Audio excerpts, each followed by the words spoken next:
नमस्कार दोस्तों, स्वागत है आप सब लोगों का आरपीएससी एग्जाम्स यूट्यूब चैनल पर। प्यारे साथियों, रीड साइंस के प्रीवियस ईयर प्रश्नों की सीरीज में ये अपना 10वां वीडियो आज रहेगा और अपन इसमें ध्वनि के जो प्रीवियस ईयर प्रश्न हैं उनको अपन देखने वाले हैं। ठीक है, बायोलॉजी के प्रीवियस ईयर प्रश्न पूरे कंप्लीट करा चुका हूँ और उसकी पीडीएफ आपको टेलीग्राम पे अवेलेबल भी करवा दी है पूरे संशोधन के साथ में। कल के वीडियो में दो प्रश्नों में थोड़ी सी मिस्टेक हुई, उसको भी इस वीडियो में देखेंगे। साथ ही जो छड़ चुंबक का एक बच्ची का सवाल आया, एक मैम का सवाल आया, उसको भी अपन डिस्कस करेंगे। ठीक है, तो ध्वनि टॉपिक आज अपना रहेगा, लेकिन पिछले वीडियो की कुछ गलतियों को सुधार लेते हैं।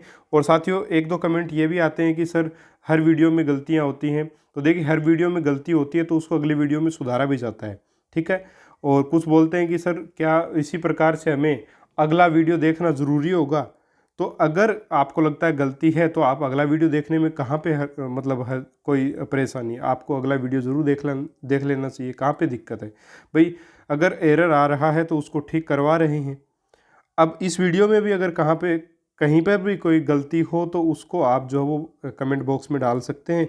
अगर वो गलत हुआ तो नेक्स्ट वीडियो में बिल्कुल आपको करेक्ट करवाता हूँ। ठीक है, इसके साथ डिस्क्रिप्शन बॉक्स में भी डालता हूँ। तो अगर गलती है तो उसको सुधराने में कहाँ पे दिक्कत है। ठीक है, तो ज़रूर से ज़रूर आप देख सकते हैं। चलिए शुरू कर लेते हैं। और पिछले प्रश्न की अगर बात करें, पिछले पेपर की या पिछले वीडियो की, तो उसमें एक प्रश्न नंबर 6 था अपना। ठीक है, प्रश्न नंबर 6, एक मिनट, हाँ जी, प्रश्न नंबर 6। और जब ये पीडीएफ मैं आपको दूंगा पूरे फिजिक्स के टॉपिक वाइज प्रश्नों की, प्रीवियस ईयर प्रश्नों की, तो आपको करेक्शन के साथ दूंगा, टेंशन मत लीजिए। देखिए, गति और समय का जो प्रकरण पढ़ाने वाली शिक्षिका थी, उसका जो अपना आंसर अपन ने माना था वो विद्युत घंटी के हथौड़े की गति माना था। नेट के ऊपर आप इसको सर्च करेंगे तो आपको अलग अलग ऑप्शंस इस प्रश्न के सही मिलते हैं।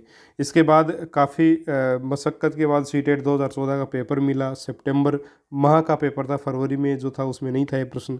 सितंबर माह में 90 नंबर का क्यू सीरीज में 90 नंबर का प्रश्न था। और इसके आंसर की में इसका सही उत्तर जो सीटेट ने माना वो ऑप्शन ए माना है, गतिमान कार में बैठे लड़के की कार के अनुसार गति। तो ऑप्शन ए यहाँ पे आपका सही उत्तर साथियों इसका रहेगा। ठीक है, बाकी यूट्यूब पे भी आप सर्च करोगे वीडियोस में तो बहुत जगह विद्युत घंटी के हथौड़े की गति को सही माना गया है, लेकिन ऑप्शन ए सीटेट के द्वारा इस प्रश्न का सही उत्तर जो वो माना गया है। ठीक है, तो ऑप्शन ए यहाँ पे होगा।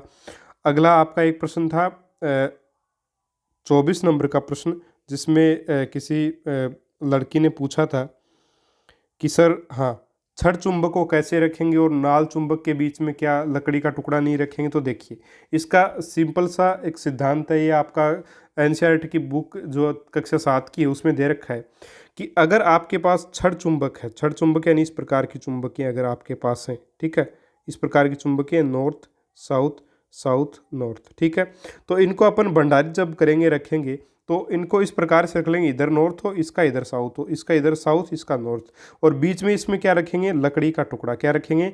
लकड़ी का टुकड़ा। ठीक है, तो छड़ चुंबक, ये कौन सी चुंबक है? छड़ चुंबक, छड़ चुंबक है साथियों। ठीक है, और इनके किनारों पर क्या लगा देंगे? नरम लोहे का टुकड़ा। इस प्रकार से नरम लोहे का टुकड़ा, इस प्रकार से इनको भंडारित करेंगे छड़ चुंबक को। अगर नाल चुंबक की बात की जाए, नाल चुंबक क्या होती है? इस प्रकार की जो चुंबक आपकी रहेगी, इसको अपन नाल चुंबक बोलते हैं। और इस नाल चुंबक का भंडारण करने के लिए अपन क्या करते हैं, जैसे नॉर्थ और साउथ है, तो यहाँ पे इनमें इस प्रकार से लोहे का टुकड़ा, लोहे का टुकड़ा अपन लगाते हैं। तो इस प्रश्न का जो उत्तर था लोहे का टुकड़ा ही माना था, जो कि आपको सही करवाया था। ऑप्शन आपका बी ही इस प्रश्न का सही उत्तर रहेगा। यह आपको समझाने के लिए थोड़ा खाली बता दिया कि छड़ चुंबक का इस प्रकार से भंडारण किया जाता है। ठीक है, चलिए, एक प्रश्न था अपना 28 नंबर का। हालांकि 28 नंबर का प्रश्न देखिए, दंड चुंबकों में चुंबकीय क्षमता ध्रुवों पर अधिक होती है, मध्य में कम होती है। अपन ने यहीं तक इस प्रश्न को पढ़ा, आगे ऑप्शन नहीं देखे अपन ने, तो उस वजह से ये प्रश्न गलत हुआ। अपन ने ए ऑप्शन सही माना, इसमें ए भी सही है, बी भी, यानी ऑप्शन सी इसका उत्तर होगा। दंड चुंबकों का चुंबकीय जो क्षमता होती है वो उपरोक्त दोनों कथन सत्य, भाई ध्रुवों पर अधिक होगी, मध्य में कम होगी। साथियों, इस प्रकार की गलती यहाँ देखिए मेरे से भी, सभी से गलतियाँ होती, देखिए उनको सुधारना जरूरी होता है, तो सुधार रहे हैं। ठीक है, और बात यह है कि बहुत अच्छे से आपको ये बताया भी हुआ कि ध्रुव पर आपको चुंबक का जो चुंबकत्व वो अधिक होगा, मध्य में कम होगा। तो ऑप्शन सी इस प्रश्न का उत्तर आपका रहेगा। ठीक है, चलिए अभी आज वाला वीडियो अपन शुरू कर लेते हैं। और अपना जो क्वेश्चन था, 1 मिनट, हाँ जी, प्रश्न पहला है अपना, कोई वस्तु 5000 हर्ट्ज पर कंपन कर रही है, ठीक है, उत्पन्न ध्वनि का आवर्तकाल बताइए। अब देखिए ये जितने भी प्रश्न आपको लगभग इस वीडियो में, मैं आज के वीडियो में ध्वनि से संबंधित 18-19 प्रश्नों को अपन देखेंगे। जिस भी प्रश्न में आपको डाउट हो कमेंट बॉक्स में डाल दीजिएगा, अगर उसमें डाउट होगा तो अगले वीडियो में अपन उसको निश्चित तौर पे डिस्कस करेंगे, अगर सही होगा तो डिस्कस नहीं करेंगे, ठीक है। तो पहला प्रश्न आपके सामने है और अपन जानते आवृत्ति अपने को 5000 हर्ट्ज दे रखी है, फ्रीक्वेंसी, ठीक है। अब आवर्ती बराबर क्या होता है, आवर्ती अपने को आवर्तकाल ज्ञात करना, आवर्ती बराबर 1/t, यानी 1/, आवर्तकाल होता है, यानी t का मान क्या होता है 1/f, यानी कि 1/ आवर्ती होगा, सीधी सी बात होता है, 1/5000 आ जाएगा आपका, 1/5000 आ जाएगा, 0.0002 सेकंड आपका उत्तर आ जाएगा। तो ऑप्शन नंबर सी आपका यहाँ पे सही आंसर हो जाएगा, ठीक है, सिंपल प्रश्न। अगला प्रश्न, निम्नलिखित में से कौन सा कथन गलत है। चिड़िया उच्च तारत्व की ध्वनि उत्पन्न करती है जबकि शेर निम्न तारत्व की ध्वनि उत्पन्न करता है, ठीक है। अगला है, एक ढोल निम्न आवृत्ति पर कंपित होता है इसलिए वह निम्न तारत्व की ध्वनि उत्पन्न करता है। एक सीटी की उच्च आवृत्ति होती है इसलिए वह उच्च तारत्व की ध्वनि उत्पन्न करता है। और सामान्यतः पुरुष की आवाज़ महिला की तुलना में तीक्ष्ण होती है। देखिए सामान्यतः ये गलत है, ये कथन अपने को गलत कथन बताना था। देखिए पुरुष की जो आवाज़ है वो महिला की तुलना में तीक्ष्ण नहीं होती, महिला की तीक्ष्ण होती है, क्योंकि महिला का तारत्व अधिक होता है, आवृत्ति अधिक होती है, इसलिए उसका तारत्व भी अधिक होगा। महिला का जो गला उसकी आवृत्ति अधिक होगी इसलिए तारत्व भी अधिक होगा। तारत्व और आवृत्ति एक दूसरे पे डिपेंड करते हैं, आयाम और प्रबलता एक दूसरे पे डिपेंड करते हैं, ठीक है। तारत्व बढ़ेगा, आवृत्ति बढ़ेगी तो तारत्व भी बढ़ेगा, इसलिए बोला कि तारत्व चिड़िया उस तारत्व की ध्वनि उत्पन्न करती है जबकि शेर निम्न तारत्व पर दहाड़ता है, बिल्कुल सही बात है, ठीक है। अगला, एक ढोल निम्न आवर्ती कंपित करता है इसलिए निम्न तारत्व की ध्वनि उत्पन्न होगी। भाई आवर्ती और तारत्व एक दूसरे के प्रोपोर्शनल, डायरेक्टली प्रोपोर्शनल होते हैं, ठीक है। तो ऑप्शन डी यहाँ पे आपका आंसर होगा। अगला आपका प्रश्न, चिकित्सा के क्षेत्र में समस्याओं के अनुसंधान के लिए उपयोग किए जाने वाले प्राश्रव्य ध्वनि उपकरणों के कार्य करने की आवृत्ति कितनी होती है। साथियों ये 20,000 हर्ट्ज से ज़्यादा होती है, तो ऑप्शन आपका सीधा सा इसका बी हो जाएगा, ठीक है। जैसे अल्ट्रासाउंड वगैरह है 20,000 हर्ट्ज से अधिक या 20 किलो हर्ट्ज से अधिक होती है, ठीक है, तो आपका आंसर बी होगा। अगला आपका प्रश्न, यदि किसी वस्तु की कंपनों की आवृत्ति घटती है उसका आयाम बढ़ता है तब क्या होगा। तारत्व बढ़ता है लेकिन प्रबलता घटती है, तारत्व घटता है लेकिन प्रबलता बढ़ती है। उत्पादित ध्वनि का तारत्व और प्रबलता दोनों घटते हैं, उत्पादित ध्वनि का तारत्व और प्रबलता दोनों बढ़ते हैं। तो इसका उत्तर क्या होगा, देखिए आवर्ती घटती है, आवर्ती घटेगी तो आवर्ती पे क्या डिपेंड करता है, तारत्व है, तो तारत्व भी क्या करेगा, तारत्व कम होगा, जाहिर सी बात है, ठीक है। आयाम बढ़ता है, आयाम बढ़ेगा तो आपका प्रबलता, आयाम के बढ़ने से प्रबलता बढ़ती है, प्रबलता बढ़ेगी, ठीक है, तो तारत्व कम होगा और प्रबलता बढ़ेगी। ऑप्शन आपका बी यहाँ पे सही उत्तर इसका होगा, ठीक है। अगला आपका प्रश्न, सितार बजाने से पूर्व कोई सितार वादक सदैव सितार की डोरी के तनाव को समायोजित करता है और उसे उचित प्रकार से झंकृत करने का प्रयास करता है। ऐसा करके सितार वादक समायोजित करता है ध्वनि की तीव्रता, सितार की डोरी का तारत्व, सितार की डोरी द्वारा ध्वनि की प्रबलता और कंपन का आयाम। तो देखिए इसका जो उत्तर होगा वो सितार की डोरी का तारत्व होगा, ठीक है। सितार की डोरी का तारत्व यहाँ पे आपका आंसर होगा, ऑप्शन नंबर बी, ठीक है। सितार बजाने से पूर्व जो सितार वादक होता है वो जो उसकी खूंटियाँ होती हैं उसकी सहायता से जो तनाव को समायोजित करता है एक प्रकार से, जिस कारण आवृत्ति का मान समायोजित हो जाता है, अर्थात सितार की डोरी का तारत्व ठीक हो जाता है, जिससे हमें मधुर धुनाई, जो मधुर ध्वनि जो वो सुनाई देती है, ठीक है। तो ऑप्शन आपका यहाँ पे बी सही होगी, सितार की डोरी का तारत्व वो ठीक कर रहा है, समायोजित कर रहा है, ऑप्शन बी इसका उत्तर होगा। अगला आपका प्रश्न, ध्वनि की चाल अधिकतम होती है जल में, निर्वात में, वायु में या इस्पात में। तो ठोस जो होते हैं उनमें ध्वनि की जो गति है वो तीव्र होगी साथियों, ठीक है। तो ऑप्शन डी इस प्रश्न का सिंपली सही आंसर आपका हो जाएगा, ठीक है साथियों।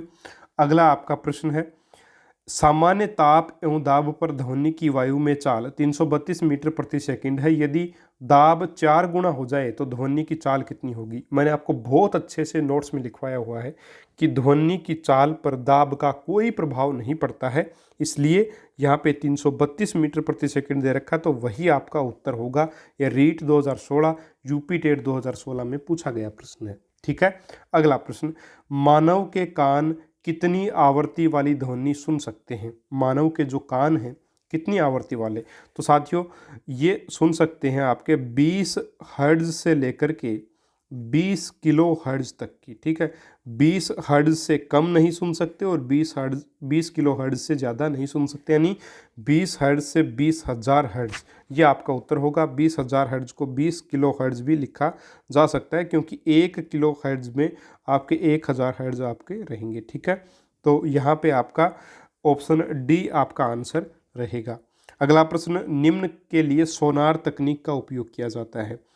जल में स्थित पिंडों की दूरी, दिशाएं, चाल नापने के लिए, वायु में स्थित पिंडों के लिए। देखिए जल के लिए किया जाएगा, वायु वाला ऑप्शन तो नहीं होगा। सी है जल में स्थित पिंडों की दूरी और दिशा। दूरी और दिशा के साथ साथ चाल भी मापी जाती है, तो ऑप्शन ए इस प्रश्न का आपका सही उत्तर साथियों रहेगा। साउंड नेविगेशन एंड रैगिंग जो सिस्टम है आपका सोनार, ठीक है। ऑप्शन ए सही उत्तर होगा आपका। निम्नलिखित में से कौन सा विद्युत चुंबकीय तरंग का उदाहरण नहीं है? पराबैंगनी किरणें, रेडियो तरंगें, एक्स किरणें या वायु में ध्वनि तरंगें। देखिए विद्युत चुंबकीय तरंगें कौन सी होती हैं? जिनको संचरण के लिए, जिनको संचरण, ठीक है, संचरण के लिए माध्यम की आवश्यकता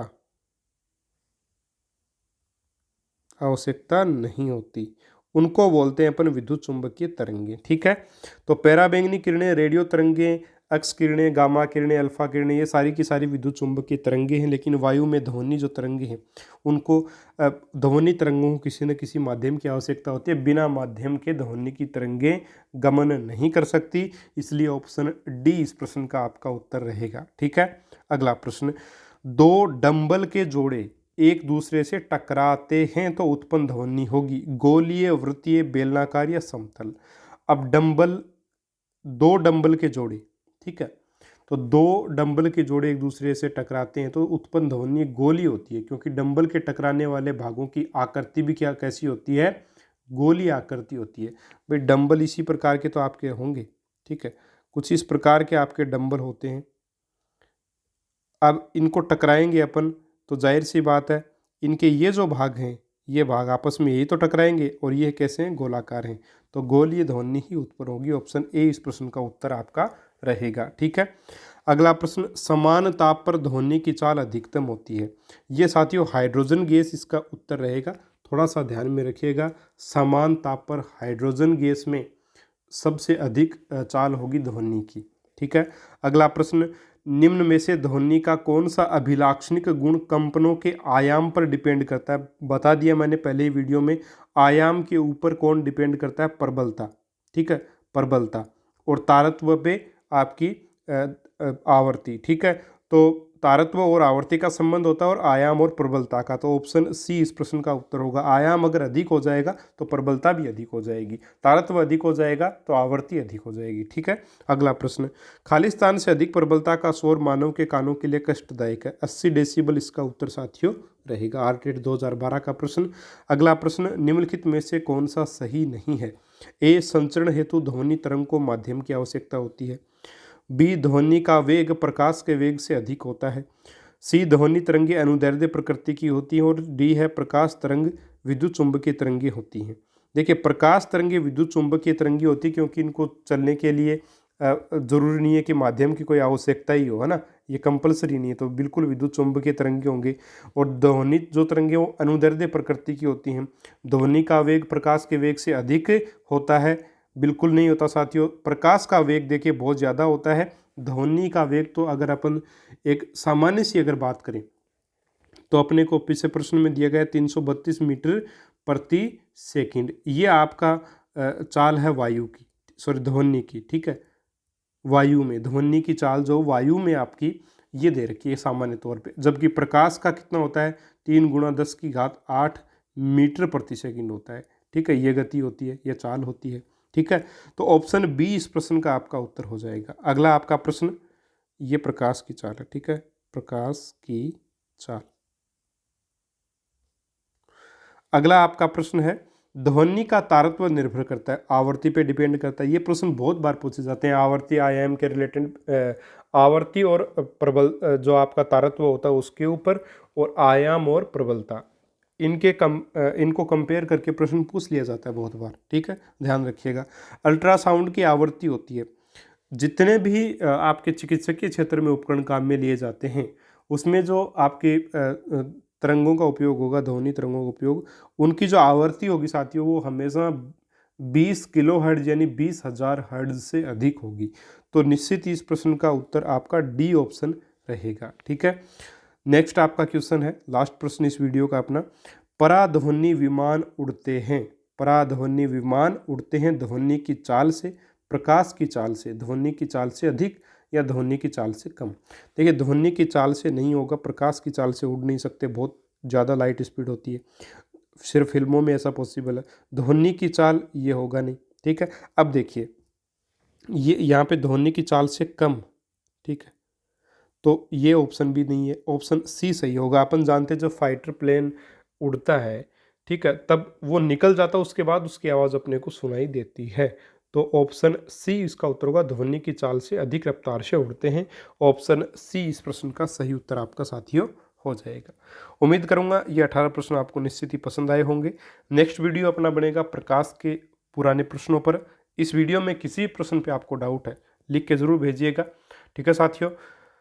और मिलेंगे अपन अगले वीडियो में और महत्वपूर्ण प्रश्नों के साथ। तब तक के लिए नमस्कार, जय हिंद, जय भारत। वीडियो को लाइक शेयर सब्सक्राइब जरूर करिएगा चैनल को। मिलेंगे अपन अगले वीडियो में। नमस्कार, जय हिंद, जय भारत, राम राम।